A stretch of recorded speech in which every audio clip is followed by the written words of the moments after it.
Hey there! Welcome to today's video. Today, we have a really interesting problem to tackle.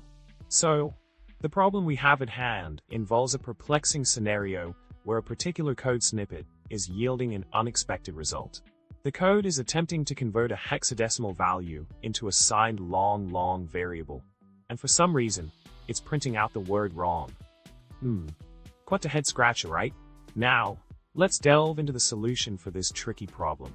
In the first part of the solution, the code snippet contains a line where a hexadecimal value is being converted into a signed long variable. This conversion is crucial in understanding the discrepancy in the output. Yes, this step is key in unraveling the mystery behind why the code is behaving the way it is. In the next segment of our solution exploration, things get even more intriguing. Here, instead of a straightforward conversion like in a previous step, the code is interpreting the internal representation of the stored double as an object of the type signed long. Quite a twist, right? This interpretation of data types sheds light on why the comparison between the two variables is resulting in the unexpected output.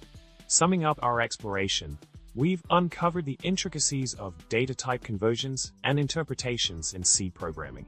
Understanding how the compiler handles conversions and internal representations is fundamental in troubleshooting such discrepancies.